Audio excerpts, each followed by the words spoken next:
हरे कृष्णा। तो आज हम आपको बताने वाले हैं कि माला पे हमें हरि नाम का जाप कैसे करना चाहिए। तो ये माला है, इसमें 108 मनके हैं और ये एक सुमेरु है जो आप देख रहे हैं, ये जो सबसे बड़ा है और इसके साथ ये कुछ विशेष धागे भी लगे हुए हैं। माला पे जाप करने के लिए सुमेरु के ऊपर आप महामंत्र का जाप नहीं करेंगे, इस पे हमें पंचतत्व मंत्र का जाप करते हैं हम। और ये पंचतत्व मंत्र है जय श्री कृष्ण चैतन्य प्रभु नित्यानंद श्री अद्वैत गदाधर शिवासादि गौर भक्त वृंद। तो इस माला के सबसे पहले मनके पे हम पूरा महामंत्र एक बार करके आपको बताते हैं।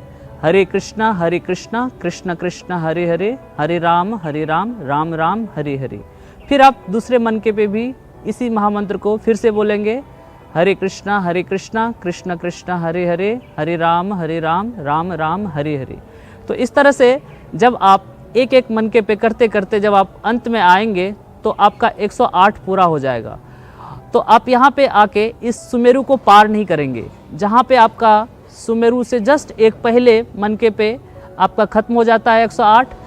तो अगर आपको दोबारा फिर से आपको दूसरा माला करना हो तो आप फिर यहीं से प्रारंभ कीजिए जहाँ पे आपका खत्म हुआ है, इसको ध्यान रखिएगा। तो फिर इस तरह से जस्ट आप इस माला को पलट दीजिए। तो इस तरह से जब आपका एक माला पूरा होता है तो दूसरा माला के प्रारंभ करने से पहले भी आप पंचतत्व महामंत्र बोल सकते हैं कि हमने आपको बताया ऑलरेडी। जय श्री कृष्ण चैतन्य प्रभु नित्यानंद श्री अद्वैत गदाधर श्रीवासादि गौर भक्त वृंद।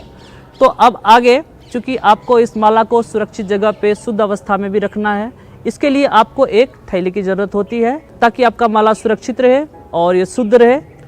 तो ये है जब का एक बैग है, थैली है, इसको हम बीड बैग भी बोलते हैं इंग्लिश में। तो आप इस तरह से इसमें रख के, और ये जो उंगली है, ये आप इस उंगली को देख सकते हैं, इस उंगली को हम अपने माला से स्पर्श नहीं होने देते हैं। कारण ये है कि ये उंगली को शुद्ध नहीं माना जाता है आध्यात्मिक दृष्टि से। ये उंगली किसी के दोषारोपण के लिए इंगित किया जाता है। तो और भी कई सारे कारण हैं जिस कारण से इस उंगली का हम उपयोग माला को स्पर्श करने में नहीं करते हैं।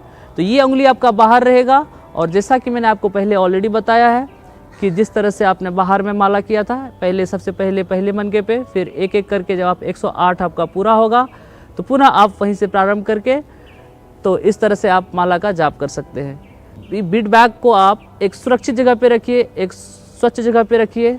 इसके लिए आप इसको कहीं पे लटका सकते हैं, अपने घर के किसी अच्छे हैंगर पे या टेबल पे आप रख सकते हैं ताकि इससे कोई अशुद्ध चीज़ों का स्पर्श ना हो।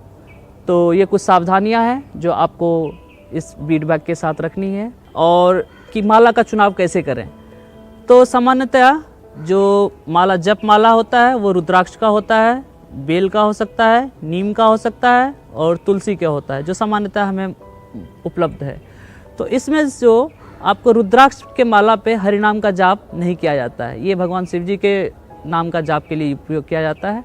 और अगर आपको हरि नाम का जाप करना हो तो उसके लिए आपको प्रारंभिक अवस्था में बेल का माला होना चाहिए या फिर वो नीम का माला होना चाहिए।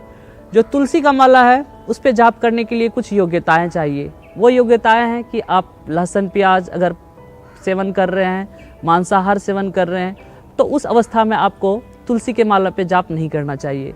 तो इसलिए प्रारंभिक अवस्था में आप बेल के माला या नीम का माला का उपयोग कर सकते हैं। और जब आपका शुद्धिकरण होगा, थोड़े समय के बाद जब आप इन नियमों का पालन करने लगेंगे तो फिर आप तुलसी के माला पे जाप कर सकते हैं। तो इस तरह से आपका आध्यात्मिक जीवन बहुत ही सुचारू रूप से आगे बढ़ेगा और भगवान की बहुत कृपा मिलेगी, हरि नाम प्रभु की कृपा मिलेगी। हरे कृष्णा।